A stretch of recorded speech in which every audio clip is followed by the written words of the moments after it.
India news Uttar Pradesh Uttarakhand में स्वागत है आपका। मैं हूं आपके साथ हैदर जैदी। आइए आपको बताते हैं इंडिया न्यूज का सबसे बड़ा मंच फतेहपुर सीकरी के विकास पर होगी चर्चा। इस वक्त की बड़ी खबर, जुटेंगे सियासी दलों के दिग्गज नेता। सरकार का काम कितना दमदार, कितना असरदार, बदलते यूपी में कैसी विकास की रफ्तार, 22 के चुनाव में सियासी पार्टियों का एजेंडा क्या, प्रशासनिक अधिकारियों से सीधे होगा संवाद, भविष्य के यूपी पर होगी चर्चा, ओमिक्रॉन के आतंक से निपटने की क्या है तैयारी, तीसरी लहर से निपटने के लिए कितना तैयार है आगरा। इन सभी को लेकर इंडिया न्यूज अधिवेशन करने जा रहा है। फतेहपुर सीकरी में यह अधिवेशन हो रहा है। इंडिया न्यूज का सबसे बड़ा मंच अधिवेशन होने जा रहा है। तो प्रदेश का सबसे बड़ा अधिवेशन फतेहपुर सीकरी अधिवेशन, जुटेंगे सियासती दलों के दिग्गज नेता।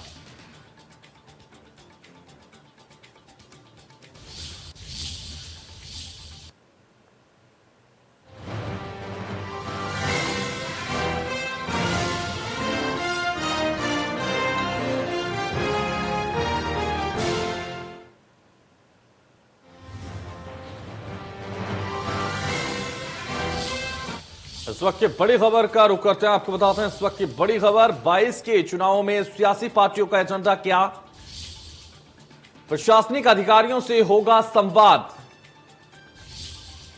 भविष्य के यूपी पर होगी चर्चा, ओमिक्रॉन के आतंक से निपटने की क्या है तैयारी, तीसरी लहर से निपटने के लिए कितना तैयार आगरा।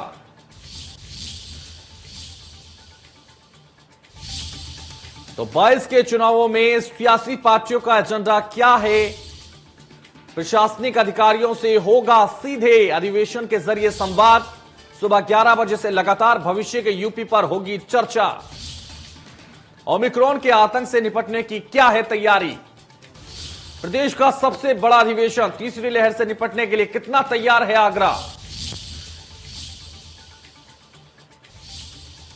तो 22 के चुनाव में सियासी पार्टियों का एजेंडा क्या, प्रशासनिक अधिकारियों से होगा संवाद, भविष्य के यूपी पर भी होगी चर्चा, सुबह 11 बजे से लगातार फतेहपुर सीकरी अधिवेशन, ओमिक्रॉन आतंक से निपटने की क्या है तैयारी, तीसरी लहर से निपटने के लिए कितना तैयार है आगरा। तो इस वक्त की यह बड़ी खबर, 2022 के चुनावों में सियासी पार्टियों का एजेंडा क्या होगा, प्रशासनिक अधिकारियों से होगा संवाद, भविष्य के यूपी पर भी होगी चर्चा, तो ओमिक्रॉन के आतंक से निपटने की क्या है तैयारी, तीसरी लहर से निपटने के लिए कितना तैयार आगरा। तमाम सियासी दिग्गज आज इंडिया न्यूज के मंच से फतेहपुर सीकरी अधिवेशन में शामिल होंगे और सीधे उनसे संवाद किया जाएगा, भविष्य के यूपी पर सीधे उनसे चर्चा की जाएगी, ओमिक्रॉन के आतंक से निपटने की क्या है तैयारी, इस पर भी उनसे चर्चा होगी। तो कई मुद्दों पर आज सियासी दिग्गजों से, अधिकारियों से बातचीत की जाएगी, संवाद किया जाएगा अधिवेशन के जरिए, और जनता की जो नब्ज है, जनता को जो जरूरतें हैं, उनके मुद्दों पर भी सीधे इंडिया न्यूज बात करेगा, भविष्य के यूपी पर चर्चा होगी।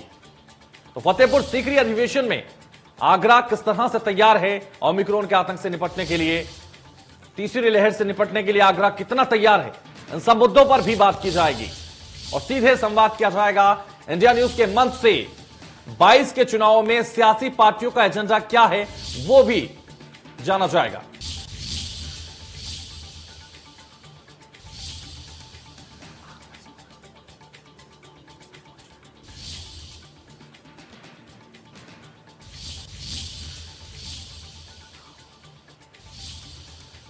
तो 2022 के चुनाव में सियासी पार्टियों का एजेंडा क्या होगा, इन सब पर अधिवेशन में बातचीत की जाएगी, संवाद किया जाएगा और जनता की जो समस्याएं हैं उन पर सीधे सियासी दिग्गजों से बातचीत की जाएगी, भविष्य के यूपी पर भी चर्चा की जाएगी।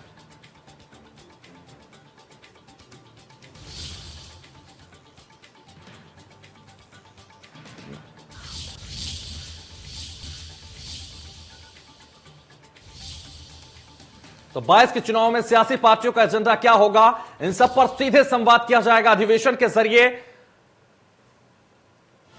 और अधिवेशन के जरिए बातचीत की जाएगी। जनता की जो समस्याएं हैं उन पर सीधे बातचीत की जाएगी।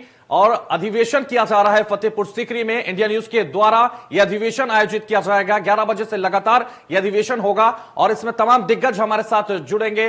जिस तरह से इंडिया न्यूज पर बातचीत करेंगे इस अधिवेशन के जरिए, और हमारे साथ हमारे संवाददाता लगातार जुड़ गए हैं। हमारे संवाददाता इस वक्त अधिवेशन में मौजूद हैं। सनोज इस वक्त वहां मौजूद हैं, संजय इस वक्त मौजूद हैं, और भी संवाददाता वहां मौजूद हैं। उनसे सीधे बात करने की कोशिश करेंगे। सनोज, इस वक्त क्या तस्वीरें हैं, क्योंकि जिस तरह से अधिवेशन लगातार इंडिया न्यूज कर रहा है और आवाज उठा रहा है जनता की, उनके मुद्दों पर सियासी दलों के नेताओं से बात कर रहा है, अधिकारियों से बात कर रहा है, उनकी जो परेशानियां हैं उस पर सीधे बात की जाएगी, और जो आने वाले यूपी का एजेंडा होगा उस पर भी बातचीत की जाएगी, और जो महामारी से पीड़ित लोग हैं, परेशान हैं, उस पर किस तरह से तैयार है प्रशासन शासन, उस पर भी बातचीत तमाम मुद्दों पर की जाएगी। किस तरह की तस्वीरें इस वक्त अधिवेशन से लगातार आप देख पा रहे हैं?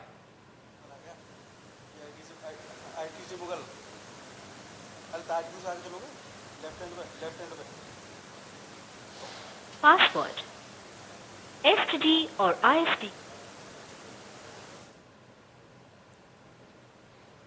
तो तीसरी लहर से निपटने के लिए कितना तैयार है आगरा, हम अपने संवाददाताओं से फिर से जुड़ेंगे। लेकिन उससे पहले आपको बता दें, इंडिया न्यूज का सबसे बड़ा मंच फतेहपुर सीकरी अधिवेशन, बदलते यूपी में कैसा विकास की रफ्तार है, 2022 के चुनाव में सियासी पार्टियों का क्या एजेंडा है, क्या वाकई वो जनता के हित के कार्य करना चाहती हैं और किस तरह से करना चाहती हैं, ये सभी मुद्दों पर हम बातचीत करेंगे इस अधिवेशन के जरिए। उनसे जानने की, समझने की कोशिश करेंगे, ताकि जिस तरह से लगातार जो जनता के मुद्दे हैं वो इस मंच के जरिए उठाए जाएंगे। यूपी में एक दिन में 23 नए कोरोना के मामले जिस तरह से आए हैं उस पर भी बातचीत की जाएगी, और लगातार जो कोरोना ओमिक्रॉन नया वेरिएंट आया है उस पर भी किस तरह से तैयार है शासन प्रशासन उनसे निपटने के लिए, उस पर भी बातचीत की जाएगी। तो तमाम मुद्दों पर बातचीत की जाएगी इस अधिवेशन के जरिए। तमाम दिग्गज, तमाम नेता, तमाम अधिकारी जुड़ेंगे और उनसे सीधे संवाद किया जाएगा।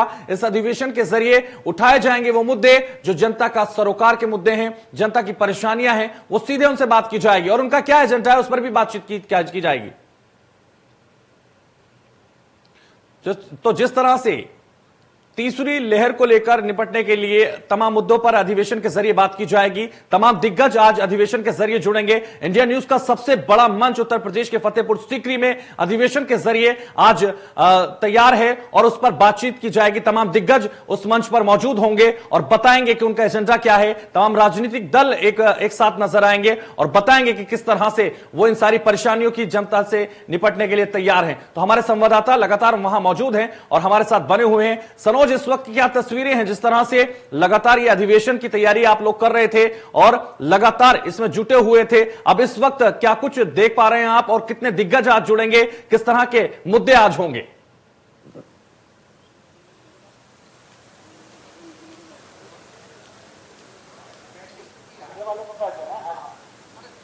सनोज, मेरी आवाज आप तक पहुंच पा रही है? सनोज, मेरी आवाज आप तक पहुंच पा रही है? तकनीकी दिक्कत की वजह से शायद हम सनोज तक नहीं पहुंच पा रहे हैं, लेकिन दोबारा प्रयास किया जाएगा। आपको बता दें उससे पहले, जिस तरह से तीसरी लहर से निपटने के लिए कितना तैयार है आगरा, और किन किन चीजों से आगरा की अभी जरूरतें पूरी होनी चाहिए, और किन किन चीजों पर अभी आगरा लगातार जो प्रयास है वो किए जा रहे हैं, आगरा किन किन चीजों से अभी वंचित है, उन सभी मुद्दों पर बातचीत करेंगे। और आगरा में यह सबसे बड़ा मंच होगा, फतेहपुर सीकरी में यह अधिवेशन होगा, और इस अधिवेशन की शुरुआत आज हो रही है। 11 बजे से लगातार यह अधिवेशन शुरू होगा, लेकिन जिस तरह से कई मुद्दों की शुरुआत आज हो रही है और कई मुद्दे आज उठाए जाएंगे इस अधिवेशन के जरिए। इंडिया न्यूज लगातार जो जनता के मुद्दे हैं वो उठाएगा और दिग्गजों से बात करने की कोशिश करेगा। जो नेता हैं, चाहे सत्ता पक्ष के हों चाहे विपक्ष के हों, सभी से बातचीत की जाएगी, सभी से जाना जाएगा कि उनका एजेंडा क्या है, किस तरह से उन्होंने एजेंडा सेट किया है, किस तरह से वो जनता के मुद्दों को देख रहे हैं, किस तरह से जनता की परेशानियों का निपटारा करेंगे। उन सब पर भी बातचीत करेंगे। आने वाले चुनाव पर इसका क्या असर पड़ेगा वो भी देखना होगा।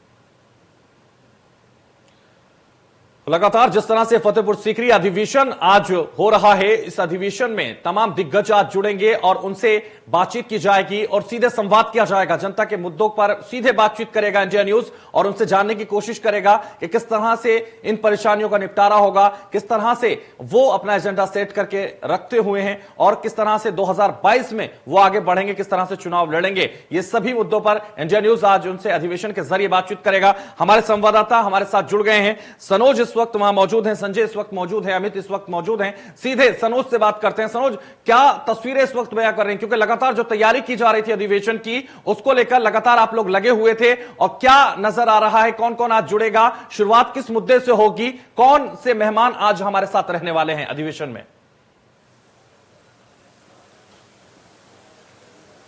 देखिए, लंबे समय से तैयारियां चल रही थी और वो तैयारियां अपने मुकाम तक पहुंच गई हैं। कुछ ही देर में फतेहपुर सीकरी अधिवेशन जो है वो शुरू होने जा रहा है। तमाम मुद्दों पर बात होगी, तमाम यहाँ की समस्याएं क्या हैं, तमाम यहाँ की परेशानियां क्या हैं, सीधे राजनेताओं से बात होगी, जनता के मुद्दों पर सीधी बात होगी, पश्चिम उत्तर प्रदेश को लेकर बात होगी, विधानसभा चुनाव को लेकर बात होगी और फतेहपुर सीकरी में क्या होना चाहिए था, इसके आसपास आगरा का क्षेत्र है, यहाँ क्या होना चाहिए था, क्या जितने वादे किए गए थे उतने पूरे हुए, क्या जितना जनता से वादा किया गया था कि ये चीजें करी जाएंगी, क्या उसको करने में राजनेता पूरी तरीके से कामयाब हो पाए हैं, क्या जो जनता के मुद्दे हैं उनकी कसौटी पर राजनेता खरे उतरे हैं। तमाम ऐसे मुद्दे होंगे। 10 सत्र यहां पर होने जा रहे हैं और उन 10 सत्र में चर्चा होगी। तमाम यहां के राजनेता भी पहुंचेंगे, प्रशासनिक अफसर भी यहां पहुंचेंगे, पुलिस के अधिकारी भी पहुंचेंगे, तमाम नेता होंगे, चाहे वो कांग्रेस की बात हो, बीजेपी की बात हो, राष्ट्रीय लोकदल की बात हो, चाहे किसानों की बात हो, भारतीय किसान यूनियन की बात हो, कांग्रेस की बात हो, बसपा की बात हो, तमाम दिग्गज यहां पर पहुंचेंगे। तमाम मुद्दों पर मंथन होगा। हमारे साथ हमारे जो यहाँ संवाददाता हैं संजय भी हमारे साथ हैं और संजय से हम बातचीत करेंगे, जानेंगे कि क्या क्या सत्र यहाँ पर होने जा रहे हैं, किस तरीके से तैयारी है और कौन कौन मेहमान यहाँ पर आने जा रहे हैं। थोड़ा संजय बताइए सर। बिल्कुल विशेष अधिवेशन है ये, कहीं ना कहीं आपको बताने जिस प्रकार से जो फतेहपुर सीकरी अधिवेशन है, फतेहपुर सीकरी अपने आप में ऐतिहासिक महत्व रखता है। तो कहीं ना कहीं जो फतेहपुर सीकरी अधिवेशन है, अलग अलग मुद्दों पर यहाँ बात होगी, ग्रामीण अंचल की बात होगी, व्यवसायिक बात होगी, चिकित्सा पर बात होगी, तीसरी लहर जो आ रही है उस पर चिकित्सकों से बात होगी, जो प्रशासनिक अधिकारी उनसे बात होगी, यहाँ मंत्री भी कहीं रहने वाले चौधरी लक्ष्मीनारायण यहाँ रहेंगे, उनसे बात होगी कि सरकार ने इन 5 सालों में क्या किया, आखिर आगे और क्या प्लानिंग है, उसको लेकर बात होगी। डॉक्टर जीएस धर्मेश जो राज्य मंत्री हैं वो भी यहाँ रहेंगे। तो अलग अलग मुद्दों पर इन सारे विषयों पर बात होगी यहाँ। देखिए, तो तमाम मुद्दों पर यहां पर बात होगी और सबसे बड़ी बात यह है कि देखिए 4.5 साल का अब विधानसभा चुनाव नजदीक है, ऐसे में किन किन योजनाओं को पब्लिक तक पहुंचाया गया, किन किन योजनाओं का सीधा लाभ यहां पर पब्लिक तक पहुंचा है। और दूसरा यह है कि देखिए ओमिक्रॉन की दस्तक कहीं ना कहीं हो गई है, 150 से ज्यादा केस आ गए हैं, उसको लेकर सरकार कितनी तैयार है, क्या तैयारियां की जा रही हैं, इस पर भी बात होगी। हमारे साथ हमारी एक और संवाददाता है रिकी जी, उनसे भी हम बात करेंगे। थोड़ा सा लंबे समय से तैयारियां चल रही थी फतेहपुर सीकरी अधिवेशन की, और आज यहां मंच पर कौन कौन आने जा रहा है, किन खास मुद्दों पर फोकस रहेगा? हाँ, हम बताना चाहेंगे आपको, क्योंकि ये इंडियन न्यूज का प्रोग्राम है, अधिवेशन है, महा अधिवेशन कहेंगे कुछ फतेहपुर सीकरी का, क्योंकि फतेहपुर सीकरी से हमारा आगरा का बड़ा पुराना नाता रहा।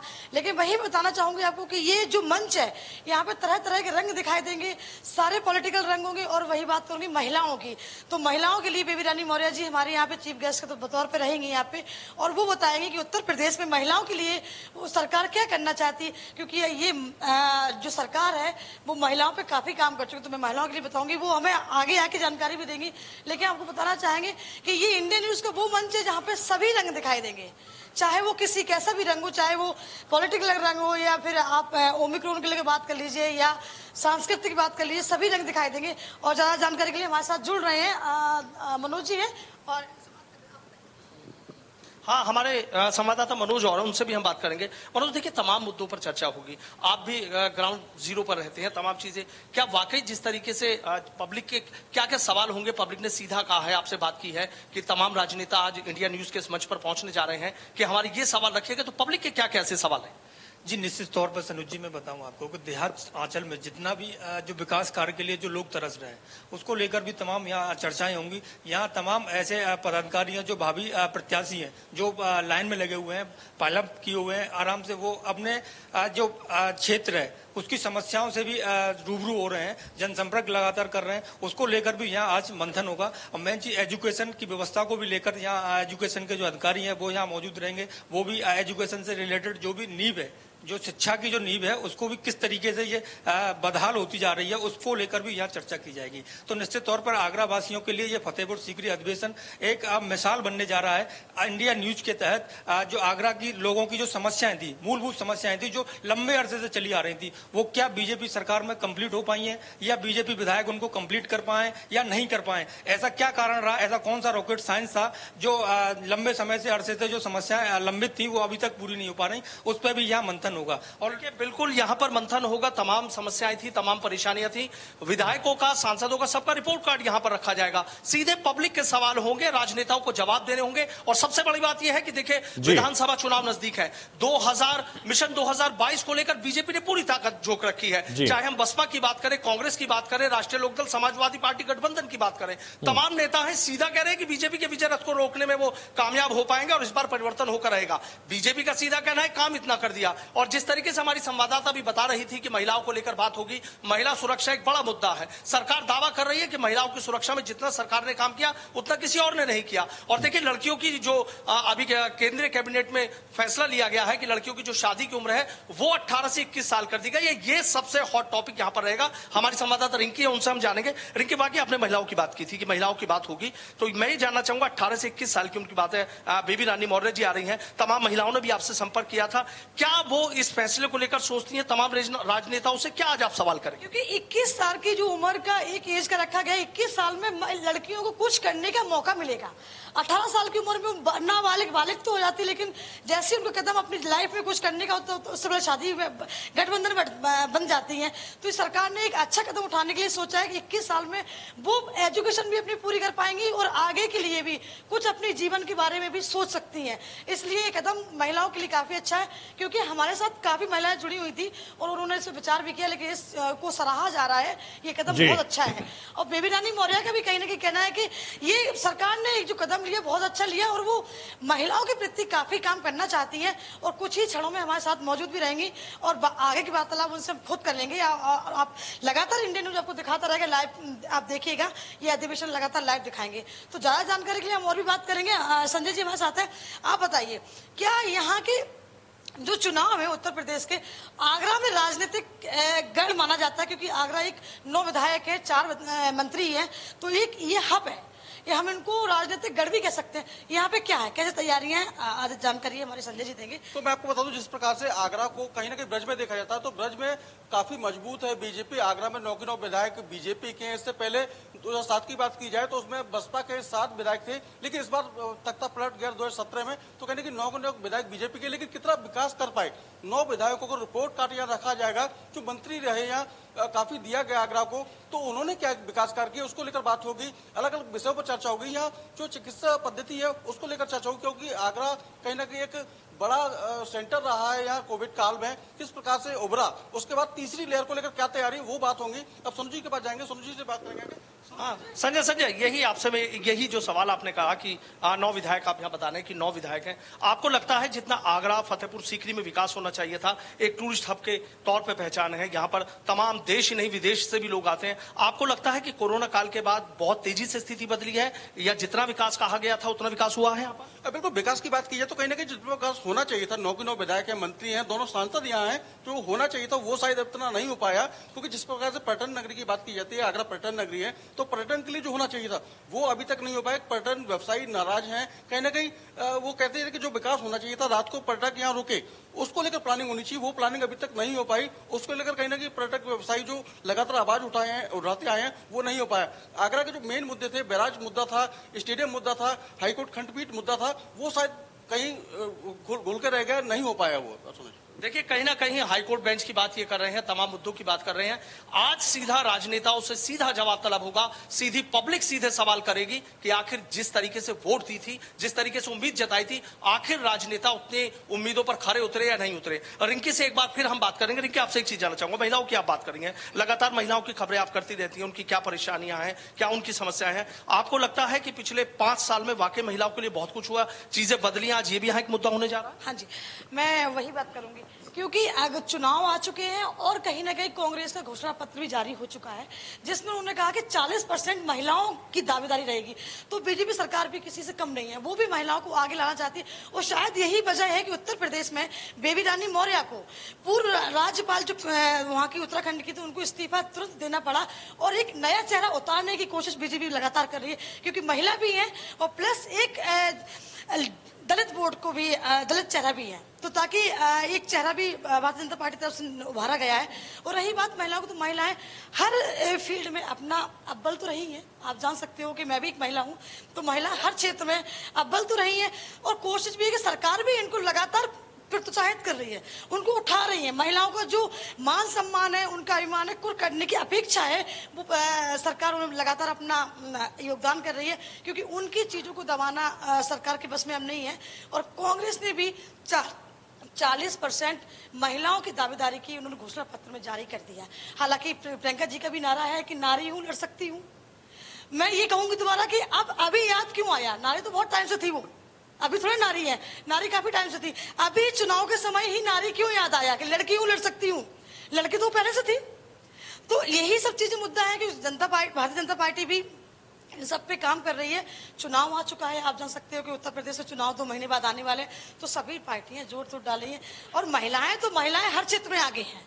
आप कहीं देख लीजिए, किसी भी क्षेत्र में देख लीजिए, महिला सब जगह।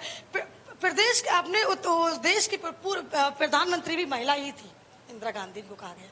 तो महिलाएं तो हर क्षेत्र में आगे, सरकार कोई भी है आती जाती रहती है। देखिए बहुत अच्छी, देखिए महिला है, महिलाओं की तो बात अब बहुत गहराई से समझेंगी। तो आपने देखा, देखिए तमाम मुद्दों पर बात होगी, महिलाओं की मुद्दों पर बात होगी, सुरक्षा के मुद्दों पर बात होगी, गन्ना किसानों की समस्याओं को लेकर बात होगी, फतेहपुर सीकरी के विकास को लेकर बात होगी, आगरा के विकास को लेकर बात होगी।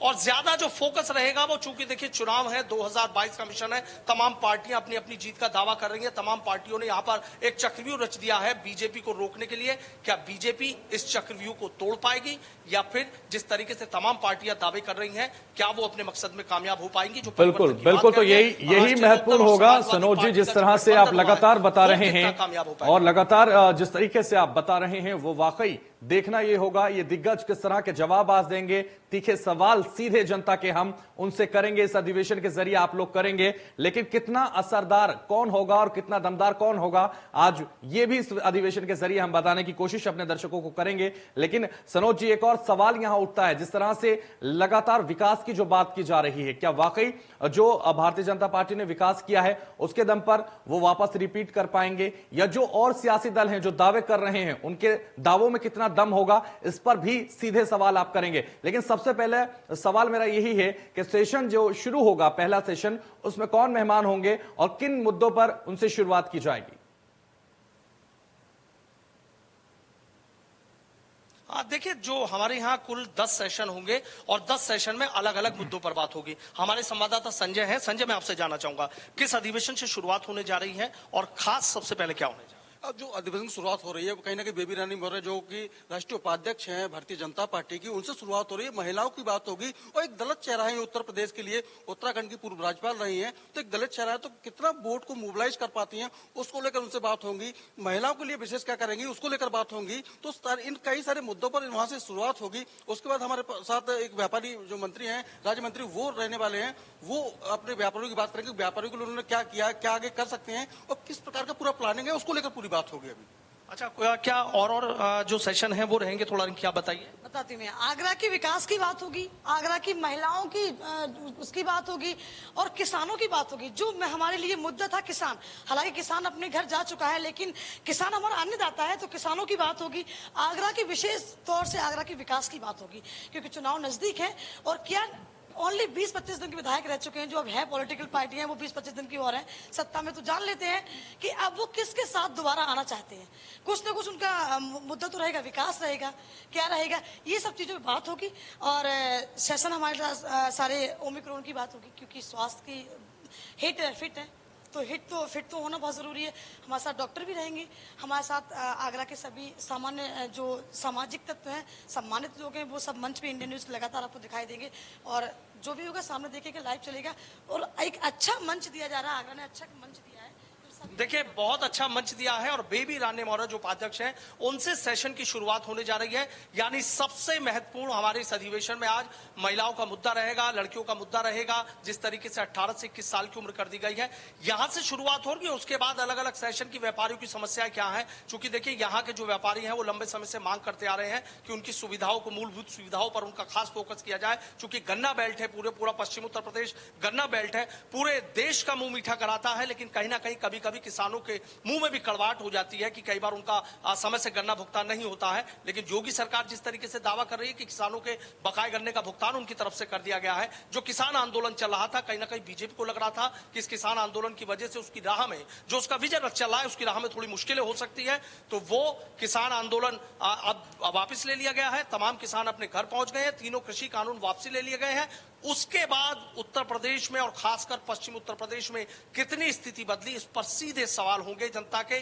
सीधे यहां राजनेता जो बैठेंगे वो जवाब देंगे और व्यापारियों की समस्याओं पर होगी, विकास पर बात होगी। तमाम ऐसे मुद्दे हैं कि जो वाकई सीधे जनता से जुड़े हुए हैं। इन सबको लेकर राजनेता पूरी तैयारी करके आ रहे हैं और जनता भी अपने सवाल लेकर सीधे सवाल दागेगी कि विकास जितना कहा बिल्कुल। था, तो सबसे बेहतरीन मंच और इंडिया न्यूज का सबसे बड़ा मंच फतेहपुर सीकरी में आज होने जा रहा है, जिसके लिए तमाम तैयारियां आप लोग लगातार करते हुए देखे जा रहे हैं। तमाम मुद्दे जो है आज जनता के उठाए जाएंगे, जनता के जरिए वो उठाए जाएंगे और आप लोग उसको आगे तक पहुंचाएंगे। यानी जो मीडिया है वो आज अपना काम जो बीच का है वो करेगी, यानी जनता के मुद्दे जो है सरकार तक पहुंचाएगी और सरकार की जो सवाल उनसे जवाब उनसे लिए जाएंगे वो जनता तक पहुंचाने का काम करेगी। इस अधिवेशन के जरिए हर एक मुद्दा उठाया जाएगा, चाहे विकास का मुद्दा हो, चाहे आगरा का कोई भी परेशानी हो, या फिर आगरा को अभी किन चीजों की जरूरत है, क्या वाकई जो विकास के दावे किए जा रहे हैं वो विकास हो चुका है, क्या जो योजनाएं चलाई गई हैं उनका लाभ आगरा वासियों को मिला है,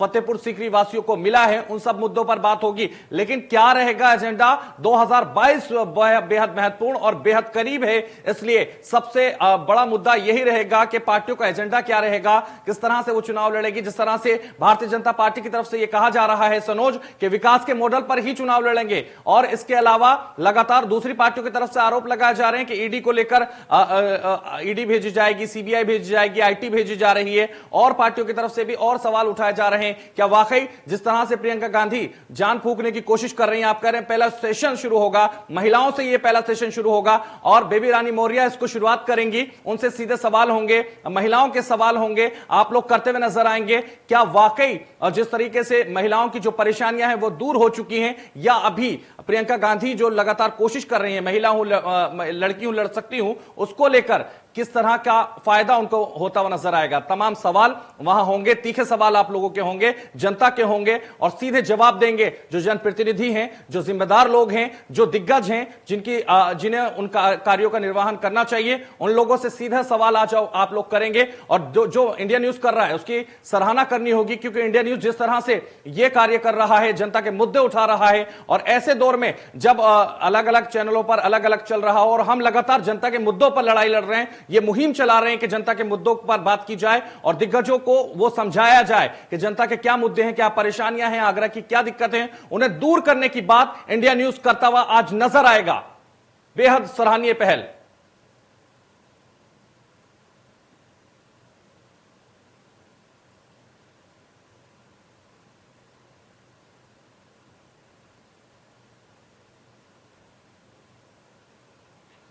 तो बिल्कुल दोबारा उनसे जुड़ने की कोशिश की जाएगी। लगातार हम प्रयास कर रहे हैं सनोज तक पहुंचने का, फिलहाल उन्हें हमारी आवाज नहीं पहुंच पा रही तकनीकी दिक्कतों की वजह से। लेकिन जिस तरह से लगातार आज अधिवेशन होने जा रहा है, इस अधिवेशन के जरिए तमाम सवाल आज पूछे जाएंगे और जनता के मुद्दों पर बात की जाएगी। विषय होगा 2022 का एजेंडा, विषय होगा जनता का मुद्दा।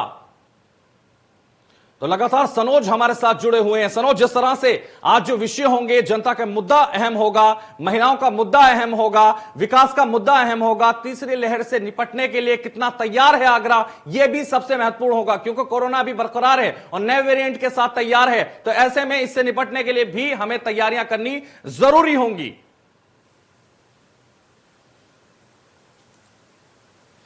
हाँ, देखिए बिल्कुल अभी आपने बिल्कुल सही कहा है।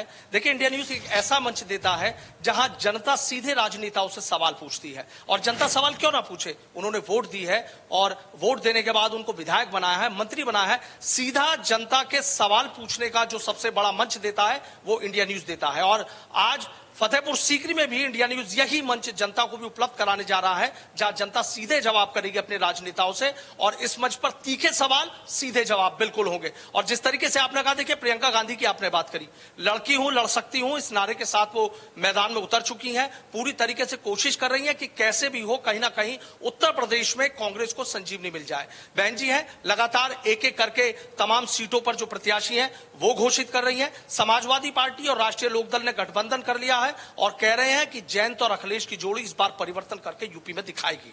तमाम और पार्टियां भी हैं, और बीजेपी अपने विजय रथ को लेकर चल रही है कि जिस तरीके से किसानों की बात हो, आम आदमी की बात हो, नौजवानों की बात हो, तमाम लोगों के लिए बीजेपी से ज्यादा कभी किसी ने कुछ नहीं किया।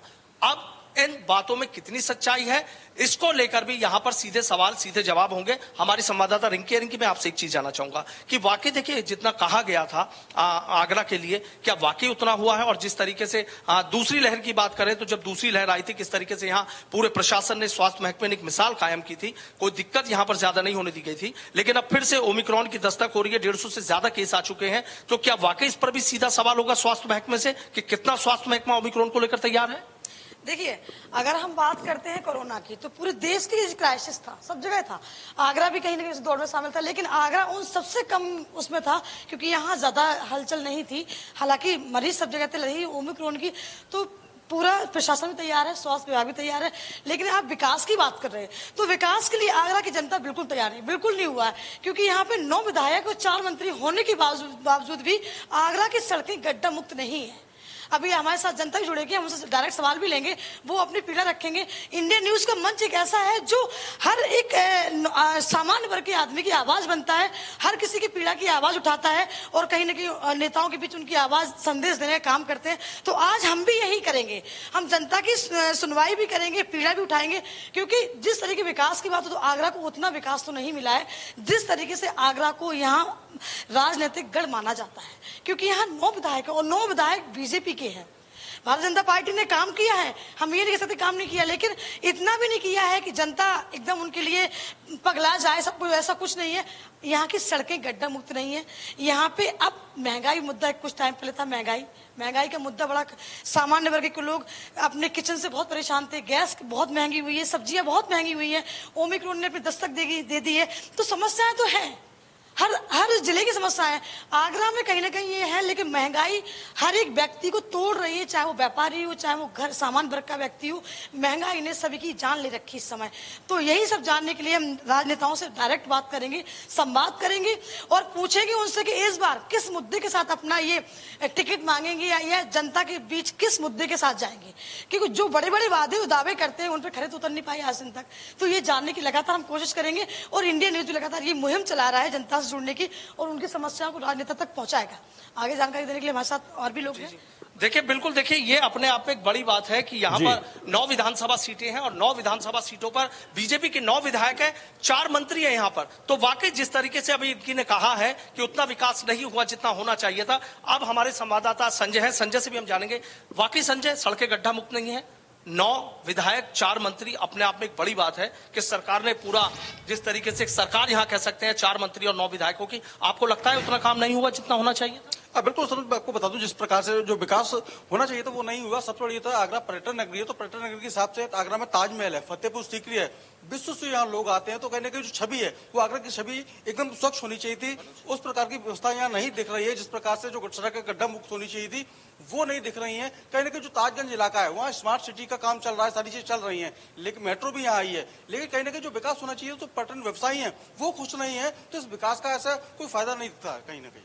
देखिए विकास का वो नहीं दिखता। देखिए देश के पूर्व प्रधानमंत्री चौधरी चरण सिंह जी ने कहा था कि देश की तरक्की का रास्ता गांव की पगडंडियों से होकर गुजरता है। गांव में कितना विकास हुआ, कितना नहीं हुआ, ये हम बात करते हैं अपने संवाददाता मनोज से। मनोज, आपसे एक चीज जानना चाहूंगा, ये बताइए कि वाकई ग्रामीण इलाकों की तस्वीर बदली है?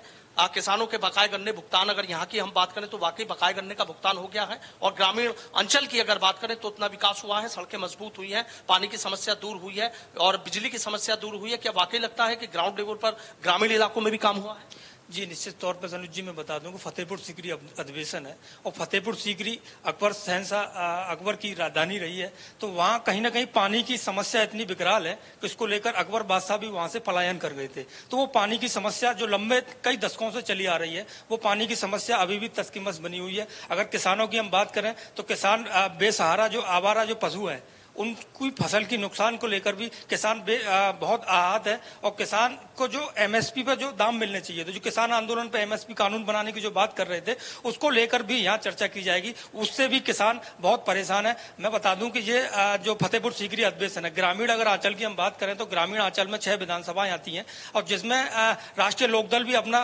वर्चस्व दिखाता है, समाजवादी पार्टी भी अपना वर्चस्व दिखाती है, भारतीय जनता पार्टी भी अपना, हर दल अपना वर्चस्व दिखाते हैं। लेकिन काम करने की अगर बात आती है तो ग्रामीण अंचल में कोई भी अभी विकास कार्य नहीं हुआ है। और अगर ग्रामीण अंचल में हम स्वास्थ्य व्यवस्था की बात कर लें तो स्वास्थ्य केंद्रों पर डॉक्टर्स नहीं पहुंच पाते हैं, या जो कोरोना काल में अगर डॉक्टर्स की बात करें तो स्वास्थ्य शिविर तो लगाए गए, लेकिन उनका भी कोई ना कोई असर देखने को नहीं मिल पा रहा है। जो ग्रामीण थे वो लगातार परेशानियों का सबब झेलते आ रहे हैं। और निश्चित तौर पर यह देखा जा सकता है कि जो तरीके से अब जो नए प्रत्याशी जो मैदान पर उतरना चाहते हैं, जो जनसंपर्क लगातार जनता से कर रहे हैं, तो उनको भी कहीं ना कहीं विरोध झेलने का देखने को मिल रहा है। जो ग्रामीण है उनका विरोध कर रहे हैं। तो जो किसानों की जो मेन समस्याएं थी वो अभी किसानों की समस्याएं बनी हुई हैं। और बात करें लोकदल की, तो लोकदल का अभी एक अच्छा वर्चस्व फतेहपुर सीकरी विधानसभा में देखा जा सकता है, और खेरागढ़ विधानसभा में भी देखा जा सकता है। जयंत चौधरी भी लगातार वहां अपनी मॉनिटरिंग कर रहे हैं, जयंत चौधरी भी लगातार उसको देख रहे हैं अगर किस तरीके से अपना कौन सा कैंडिडेट उतारे, एक सामाजिक अच्छी छवि वाला हो कैंडिडेट, या कैसा अपने वर्चस्व रखने वाला कैंडिडेट हो जो विकास की राह पर जा सके। फतेहपुर सीकरी अगर विधायक की बात करें तो चौधरी देवान सिंह वहां से विधायक हैं, और वो उत्तर प्रदेश सरकार में राज्य मंत्री भी हैं। अगर उन्होंने 1100 करोड़ रुपए के विकास कार्यों की पुस्तक तो छपवाई है, लेकिन अगर हकीकत हम जानेंगे, हकीकत हमने जानने की कोशिश की, हकीकत हमने इंडिया न्यूज से जानी, न्यूज पड़ताल की, तो उसमें यह साफ तौर पर देखा गया कि जो 1100 करोड़ की जो किताब की जो विकास कार्य की जो योजना बनाई थी, वो योजना बिल्कुल धरातल पर कहीं दिखाई नहीं देती है। देखिए, धरातल पर कहीं दिखाई नहीं देती है। 1100 करोड़ रुपए की योजनाएं ग्रामीण इलाकों के लिए की गई, लेकिन ये एक तरीके से जो हमारे संवाददाता बता रहे हैं कि एक तरीके से ऊंट के मुंह में जीरा जैसी वाली स्थिति की है। यानी ग्रामीण इलाकों में जितनी तस्वीर बदलनी चाहिए थी, जितनी सूरत बदलनी चाहिए थी, जितना विकास होना चाहिए था, उतना नहीं हो पाया। इसको भी कहीं ना कहीं विपक्ष मुद्दा बनाने का काम करेगा। हालांकि बीजेपी इसको लेकर पूरी तरीके से आश्वस्त है कि जितना काम बीजेपी में योगी सरकार में हुआ, इतना किसी और सरकार में नहीं हुआ। जी बिल्कुल, तो योगी सरकार में जितना काम हुआ इतना किसी सरकार में नहीं हुआ, आप लगातार ये बता रहे हैं। और वाकई आज ये सवाल भी पूछे जाएंगे विपक्षी दलों से, क्या जितना सरकार ने काम किया इतना वो क्यों नहीं कर पाए, या आने वाले समय में वो कैसे कर पाएंगे, क्या एजेंडा उन्होंने सेट किया है जनता के विषयों का, जनता के हितों का। ये सारे मुद्दे आज अधिवेशन के जरिए पूछे जाएंगे, और ये अधिवेशन के जरिए सवाल किए जाएंगे, चाहे वो दिग्गज हो, चाहे वो शासन हो, चाहे प्रशासन हो, चाहे कोई और हस्ती हो। सभी से अधिवेशन के जरिए जनता के मुद्दों पर बात की जाएगी। और सबसे करीब चुनाव है, 2022 का जो चुनाव है वो बेहद करीब है सनोज, और इसीलिए ये गर्मा गर्मी बहुत ज्यादा हो सकती है। और इसीलिए अधिवेशन के जरिए हम ये जानना चाहते हैं कि किस तरह से चुनाव की जो रणनीति है वो किस तरह से रहेगी, किन किन मुद्दों पर जो है चुनाव लड़ा जाएगा। क्या वाकई राष्ट्रहित के मुद्दों पर चुनाव लड़ा जाएगा, क्या वाकई प्रधानमंत्री नरेंद्र मोदी के चेहरे पर चुनाव लड़ा जाएगा, क्योंकि लगातार अब प्रधानमंत्री के जो दौरे हैं उत्तर प्रदेश में वो बढ़ चुके हैं, लगातार वो उत्तर प्रदेश पहुंच रहे हैं। चाहे गंगा एक्सप्रेस वे हो, चाहे काशी विश्वनाथ कॉरिडोर हो, चाहे जेवर एयरपोर्ट हो, वो सभी का उद्घाटन और शिलान्यास करते हुए नजर आ रहे हैं। तो उससे ये माना जा रहा है, अभी हाल ही में आपने कल देखा होगा कि जिस तरह से 6 जगह से विश्वास यात्रा निकाली गई, जन विश्वास यात्रा निकाली गई भारतीय जनता पार्टी की तरफ से, उससे भी ये लग रहा है कि पूरा केंद्रीय नेतृत्व एक बार फिर उत्तर प्रदेश में आने वाला है और आ रहा है, और उससे कहीं ना कहीं वोटों को साधने की कोशिश वो भी कर रहे हैं। भले ही अगर हम बात करें अखिलेश यादव की, तो वो भी पूरी लगातार विजय रथ यात्रा निकाल रहे हैं, अलग अलग जिलों से निकाल रहे हैं। अगर हम बात करें जिस तरह से प्रतिज्ञा यात्रा की, तो वो भी प्रियंका गांधी लगातार निकाल रही हैं। जो सियासी दौर है वो पूरी तरह से शुरू हो चुका है उत्तर प्रदेश में, और इसी को लेकर गहमा गहमी भी हो सकती है। कई तीखे सवाल भी इंडिया न्यूज की तरफ से पूछे जा सकते हैं, जनता की तरफ से पूछे जा सकते हैं, लेकिन फिर भी आज पूछे जाएंगे सभी पार्टियों से सवाल, सभी दलों से सवाल, सभी राजनीतिक दलों से सवाल पूछे जाएंगे, और उनसे जानने की कोशिश की जाएगी कि वो जनता के हित के लिए किस तरह से आने वाले 2022 में वोट मांगेंगे। सबसे महत्वपूर्ण होगा सनोज।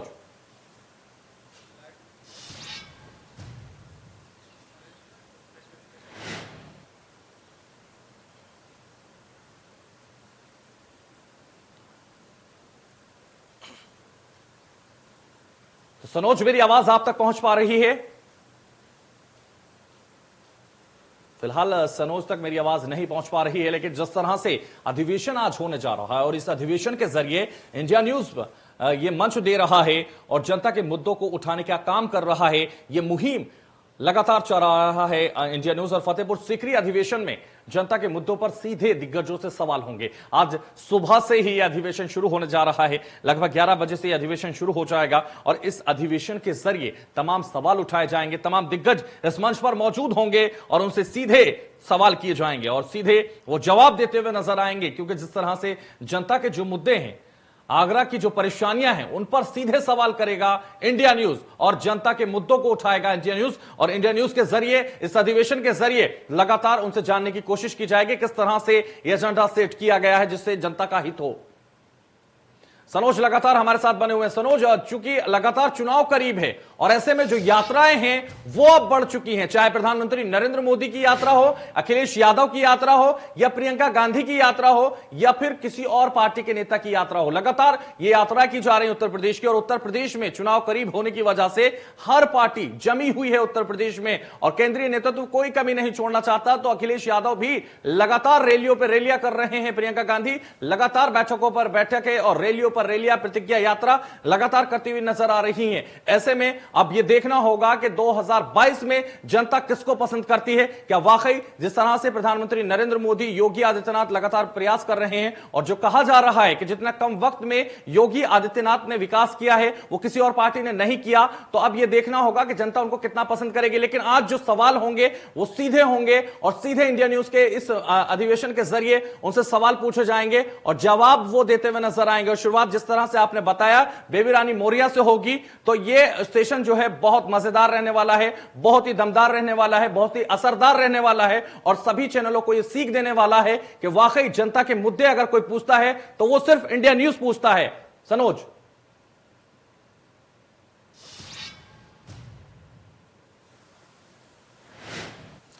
हाँ, देखिए, बिल्कुल जैसा आपने कहा कि इंडिया न्यूज एक ऐसा मंच देता है जिसमें पब्लिक सीधे राजनेताओं से सवाल पूछती है, सीधा उनको जवाब मिलता ही मिलता है इस इंडिया न्यूज के मंच के माध्यम से। और आज फतेहपुर सीकरी में जिस तरीके से फिर इंडिया न्यूज आपने यहाँ लोगों को मंच देने जा रहा है, तमाम मुद्दों पर बात होगी, तमाम राजनेताओं से बात होगी, विकास के वादों पर बात होगी, विकास के दावों पर बात होगी, तमाम ऐसे मुद्दे हैं जिन पर मंथन किया जाएगा आज। बिल्कुल, तो तमाम ऐसे मुद्दे हैं जिन पर मंथन आज किया जाएगा। लेकिन जिस तरह से सनोज ये मुद्दे होंगे, वो जिस तरह से परेशानियां हैं, अगर हम बात करें आगरा की, क्योंकि आगरा में ये होने जा रहा है, ये सबसे महत्वपूर्ण होगा अधिवेशन, और इसके लिए सनोज लगातार आपसे जुड़ते रहेंगे, लगातार अधिवेशन की जो तस्वीरें हैं हम अपने दर्शकों को दिखाते रहेंगे। यहां रुकेंगे एक छोटे से ब्रेक के लिए, आप बन रही है हमारे साथ।